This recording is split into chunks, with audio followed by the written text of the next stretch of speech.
നമസ്കാരം. കുവൈത്തിൽ സ്വദേശിവൽക്കരണം കൂടുതൽ ഊർജിതമാക്കുന്നതിന്റെ ഭാഗമായി പ്രവാസി തൊഴിലാളികളെ നിയമിക്കുന്നതിനുള്ള ഫീസ് വർദ്ധിപ്പിക്കാൻ വിവിധ വകുപ്പുകൾ നീക്കം ആരംഭിച്ചു.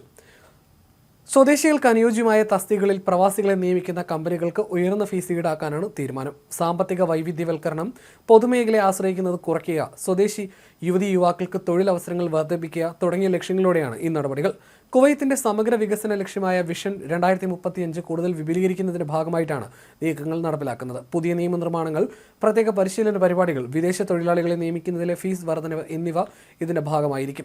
സ്വകാര്യ മേഖലയിൽ ജോലി സമയം കൂടുതലും സർക്കാർ മേഖലയിൽ മികച്ച തൊഴിൽ സുരക്ഷയും പ്രസവ അവധി പോലുള്ള ആനുകൂല്യങ്ങളും ലഭ്യമാണെന്നിരിക്കെ ഇരു മേഖലകളിലെയും വേതന അന്തരം കുറയ്ക്കുന്നതിനും തൊഴിൽ നയങ്ങളിൽ പരിഷ്കാരങ്ങൾ വരുത്തുന്നതിനും പദ്ധതികളുണ്ട്. വിദ്യാർത്ഥികളെ തൊഴിൽ വിപണിക്കായി സജ്ജരാക്കുന്നതിന് വിദ്യാഭ്യാസ സ്ഥാപനങ്ങൾക്കായി സഹകരിച്ച് പാഠ്യപദ്ധതി മാറ്റങ്ങൾ, നിർബന്ധിത ഇന്റേൺഷിപ്പുകൾ എന്നിവയും നടപ്പിലാക്കും. ഈ നീക്കങ്ങൾ കുവൈത്തിലെ തൊഴിൽ വിപണിയിൽ കാര്യമായ ചലനങ്ങൾ സൃഷ്ടിക്കുമെന്നാണ് പ്രതീക്ഷിക്കപ്പെടുന്നത്.